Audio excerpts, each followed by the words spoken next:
السلام علیکم ورحمۃ اللہ وبرکاتہ نحمدہ ونصلی علی رسولہ الکریم اما بعد۔ آج کا ہمارا جو سبق ہے اس میں ہم پڑھیں گے سورۃ الحجرات کی آیت نمبر 6۔ اللہ رب العزت فرما رہے ہیں یا ایھا الذین آمنوا ان جاءکم فاسق بنبأ فتبینوا ان تصیبوا قوما بجہالہ فتصبحوا علی ما فعلتم نادمین۔ اے وہ لوگو جو ایمان لائے ہو، ان جاءکم فاسق بنبأ، اگر تمہارے پاس کوئی فاسق خبر لے کر آ جائے، فتبینوا،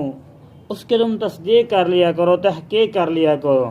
ان تصیبوا قوما بجہالہ، یہ نہ کو تم کسی لا علمی کی وجہ سے نقصان دے دو کسی قوم کو، فتصبحوا علی ما فعلتم نادمین، پھر تم اس بات پہ پریشان ہو جائے جو تم نے کیا ہے۔ اس آیت مبارکہ کے سبب نزول کے اندر عام مفسرین نے یہ بات لکھی ہے کہ صحابی رسول ولید بن عقبہ بن ابی معیط رضی اللہ تعالی عنہ کے بارے میں ہے کہ ان کو رسول اللہ صلی اللہ علیہ وسلم نے ایک قبیلے کی طرف جس کا نام بنو مستلق تھا اس کی طرف زکوٰۃ لینے کے لیے بھیجا۔ بنو مستلق کے جو لوگ تھے ان لوگوں نے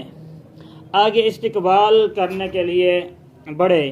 تو انہوں نے سمجھا شاید یہ مجھے قتل کرنے کے لیے آگے بڑھ رہے ہیں، یہ واپس بھاگتے ہوئے آئے اور آ کر اللہ کے رسول صلی اللہ علیہ وسلم کو ان کی خبر دی۔ اب یہ بات چل رہی تھی تو رسول اللہ صلی اللہ علیہ وسلم کے پاس بنو مستلق کے لوگ بھی آ گئے۔ انہوں نے آ کر حقیقت بتائی کہ یا رسول اللہ ہم تو اس لیے آئے ہیں۔ تو لوگوں کو یہ گمان ہوا کہ انہوں نے یہ بات غلط کی ہے، تو اس وقت اللہ رب العزت نے آیت مبارکہ نازل کی ان جاءکم فاسق بنبأ فتبینوا ان تصیبوا قوما بجہالہ۔ اس واقعے کے سبب نزول کے بارے میں یہ بات ہمیں سمجھنی چاہیے،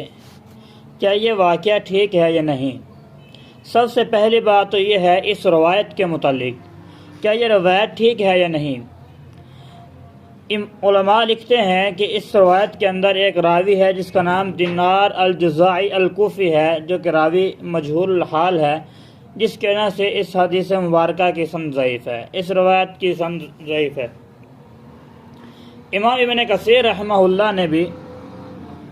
اس متعلقہ 4 روایات کو نقل کیا، لیکن چاروں کے چاروں روایات ضعیف ہیں۔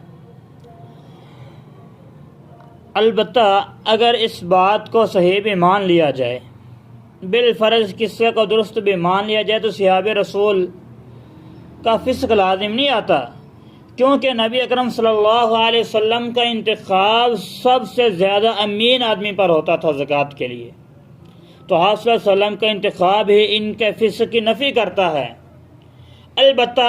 اس واقعے کی تردید کے لیے ایک اور بات جو مسند احمد میں روایت موجود ہے، شیخ عبد الرحمن معلمی رحمہ اللہ تعالی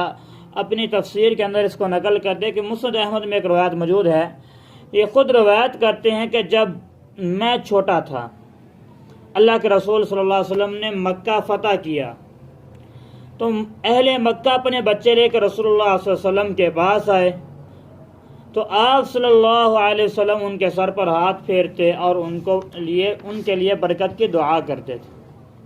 جب میری باری آئی تو آپ صلی اللہ علیہ وسلم کے پاس مجھ کو لایا گیا، آپ صلی اللہ علیہ وسلم نے میرے سر پر ہاتھ نہیں پھیرا، اور آپ صلی اللہ علیہ وسلم کے ہاتھ نہ پھیرنے کی وجہ بھی یہی تھی کہ میری ماں نے مجھے خلوق خوشبو لگائی ہوئی تھی، وہ خلوق ایسی خوشبو ہوتی ہے جو زعفران سے بنی ہوتی ہے، تو اللہ کے رسول صلی اللہ علیہ وسلم نے اس وجہ سے میرے سر پر ہاتھ نہیں پھیرا اور اسے مجھے دعا دے دی۔ اگرچہ اس کی بھی سند ضعیف ہے، اس بارے میں ایک اور روایت بھی موجود ہے، ولید بن عقبہ رضی اللہ تعالیٰ سے نبی صلی اللہ علیہ وسلم کی کوئی روایت منقول نہیں ہے۔ تمام محدثین نے لکھا ہے کہ ولید بن عقبہ رضی اللہ تعالیٰ عنہ سے کوئی بھی روایت نبی صلی اللہ علیہ وسلم سے منقول نہیں کی، انہوں نے کوئی بھی روایت نقل نہیں کی۔ تو اس بات سے بھی پتہ چلتا ہے کہ صحابہ رسول ابھی چھوٹے تھے، لیکن صحیح بات یہ ہے جو علامہ علوسی رحمہ اللہ تعالیٰ نے اپنی کتاب کے اندر نقل کی ہے، اور اس سے آگے صاحب روح المعانی نے بھی نقل کی ہے۔ بات یہ کہتے ہیں، حق بات یہ ہے کہ جمہور علماء جس طرف گئے ہیں کہ صحابہ کرام معصوم عن الخطا نہیں ہیں، اگر بالفرض ان سے یہ کام ہو گیا ہے تو اللہ رب العزت نے ان کو معاف کر دیا ہے۔ صحابہ کرام سے کبیرہ گناہ سرزد ہو سکتا ہے جو فسق ہے، اور اس گناہ کے وقت ان سے وہی معاملہ کیا جائے گا جس کے وہ مستحق ہے، یعنی اگر کوئی ایسا گناہ کیا جس کے اوپر ان پر حد جاری ہوتی ہے تو ان پر حد کو جاری کیا جائے گا، ان پر حد کو جاری کیا جائے گا۔ تو اہل سنہ کا یہ عقیدہ ہے جو قرآن و سنت کی نصوص کے اوپر عین متفق آتا ہے کہ صحابہ رسول سے گناہ تو ہو سکتا ہے لیکن ایسا گناہ نہیں انہوں نے کیا جس کی وجہ سے انہوں نے اس کی توبہ ہی نہ کی ہو، بلکہ اللہ رب العزت نے ان کو توفیق عطا فرمائی، وہ مرنے سے پہلے اللہ رب العزت نے ان کو توبہ کی توفیق عطا فرما دی۔ اور امام ابن تیمیہ رحمہ اللہ نے اس کے اوپر ایک بہت خوبصورت بات کی ہے جو تمام صحابہ کرام کے حوالے سے ہے۔ عقیدہ واسطہ کے اندر یہ بات نقل فرماتے ہیں، صحابہ کرام رضوان اللہ علیہم اجمعین جو عظیم الشان جماعت ہے، ان سے کسی بھی وقت گناہ سرزد ہو سکتا ہے، لیکن اللہ رب العزت نے ان کو توبہ کی توفیق نصیب فرمائی ہے کہ انہوں نے مرنے سے پہلے اللہ رب العزت سے توبہ کی ہے۔ اگر اس بات کو بھی چھوڑا جائے تو ان کا جو لقب تھا صحابیت کا، جو اللہ کے رسول صلی اللہ علیہ وسلم کے ساتھ انہوں نے صحبت کو اختیار کیا تھا، اس صحبت کی وجہ سے بھی اللہ رب العزت نے ان کو معاف فرما دیا۔ اگر یہ بات بھی نہ مانی جائے تو اس وجہ سے بھی اللہ رب العزت نے ان کو معاف فرما دیا جو انہوں نے اللہ کے رسول صلی اللہ علیہ وسلم کے ساتھ رہ کر دیگر نیک اعمال کیے ہیں، اللہ کے رسول صلی اللہ علیہ وسلم کے ساتھ جہاد کیا، اپنی جانوں کا نذرانہ پیش کیا، اپنا مال اللہ کے راستے میں قربان کیا۔ اللہ اور اس کے رسول کی اتباع جس طرح کرنے کا حق تھا اس طرح کی ہے، جس کی وجہ سے اللہ رب العزت نے ان کے گناہوں کو معاف فرما دیا ہے۔ اور پھر آگے ایک حدیث مبارکہ بھی نقل کرتے ہیں کہ التائب من الذنب کمن لا ذنب لہ، صحابہ کرام رضوان اللہ علیہم اجمعین تو کیا اگر کوئی عام آدمی بھی کوئی گناہ اس سے ہو جائے اور وہ توبہ کر لے تو اس طرح ہے کمن لا ذنب لہ، جسے اس نے گناہ کیا ہی نہیں ہے۔ اور قرآن مجید میں اللہ رب العزت نے اعمال صالحہ اور حسنات کے بارے میں فرمایا ان الحسنات یذہبن السیئات، بے شک نیکیاں جو برائیوں کو لے جاتی ہیں، اور خصوصاً جب ان کے حسنات عام لوگوں کی طرح نہیں ہوتی بلکہ ان کا اعمال وہ اعمال ہوتے ہیں جن کی وجہ سے ان کو صحابی رسول کا لقب دیا گیا ہے۔ اور یہاں پہ میں ایک اور بات بھی کر دیتا ہوں، سعید بن زید رضی اللہ تعالیٰ نے بیان فرماتے ہیں، سنن ابی داؤد کے اندر روایت موجود ہے، فرماتے ہیں اللہ کی قسم اگر ان میں سے کوئی ایک شخص بھی نبی صلی اللہ علیہ وسلم کے ساتھ جس نے مل کے جہاد کیا ان کے چہرے پہ غبار پڑ گئی، اس کی وجہ سے اللہ رب العزت نے ان کو معاف فرما دیا ہے۔ اور یہاں پہ میں ایک بات دوسرے الفاظ میں بھی بیان کر دینا چاہتا ہوں کہ اگر کوئی آدمی جو سعید بن زید رضی اللہ عنہ کے روایت میں الفاظ موجود ہیں کہ کوئی ایک آدمی اللہ اس کو اتنی لمبی عمر دے دے کہ عمر نوح سے بھی بڑھ جائے یا اس کے برابر عمر ہو تو اللہ رب العزت کے دن رات وہ بندگی کرتا رہے، اطاعت و فرما برداری کرتا رہے، اس کو پھر بھی نہیں پہنچ سکتا کہ صحابہ رسول نے ایک لمحہ اللہ کے رسول اللہ کے رسول کے ساتھ جہاد کیا ہو، اس کو نہیں پہنچ سکتا۔ کیوں؟ اس لیے کہ وہ صحابہ رسول کا اس کو لقب مل گیا ہے، وَإِنْ كَانَ فِيهِ مُقَالٌ۔ اس لیے صحابہ کرام سے اگر کوئی گناہ ہو گیا تو اللہ رب العزت نے ان کو اس وجہ سے بھی معاف فرما دیا ہے۔ اگر صحابی سے گناہ ہوا اس وقت اس پر فسق کا لفظ آ سکتا ہے، لیکن جب اس نے توبہ کر لی ہے یا اس کو اللہ رب العزت نے ویسے ہی معاف فرما دیا ہے، صحابہ رسول کو فاسق کہنا، فاجر کہنا یہ ہمارے لیے جائز نہیں ہے۔ اللہ رب العزت اس آیت مبارکہ کے اندر یہ بات بیان فرما رہے ہیں، ان جاءکم فاسق بنبأ فتبینوا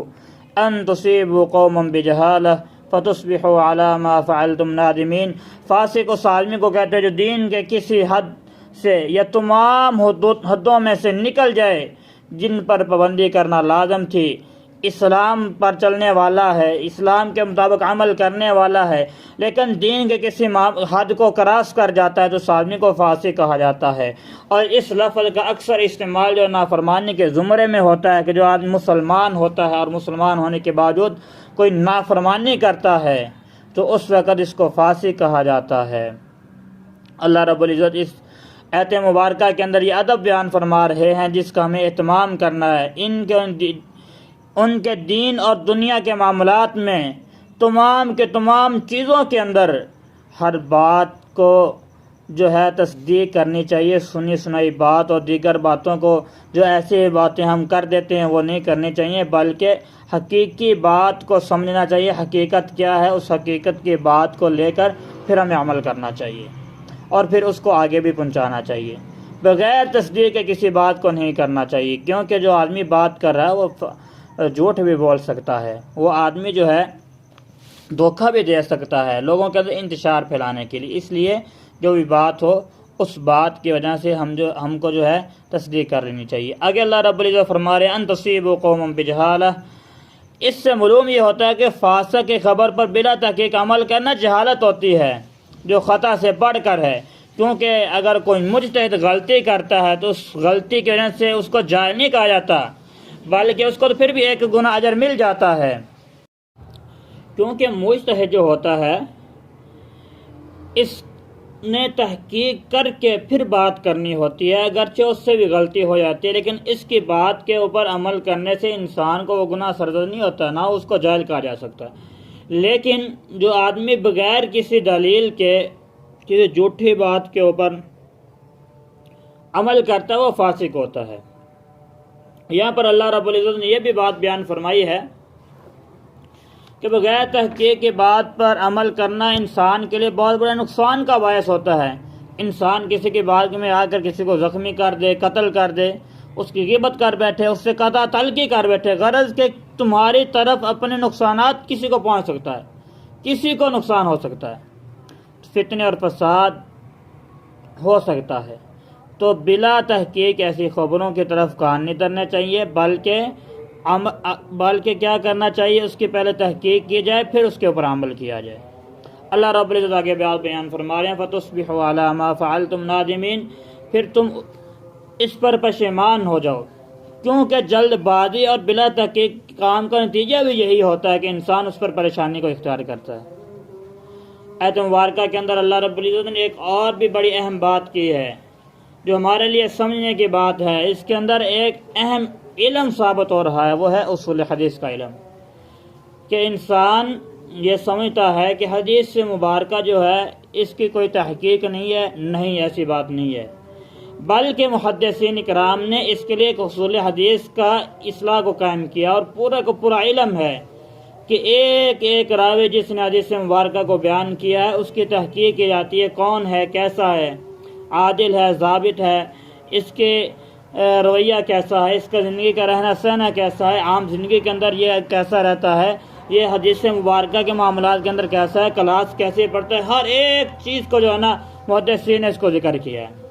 اور یہ ایسا علم ہے اس کے بغیر جو حدیث مبارکہ مکمل نہیں ہوتی، اور یہ علم کو لا کر محدثین نے حدیث مبارکہ کی حفاظت بھی کر دی ہے.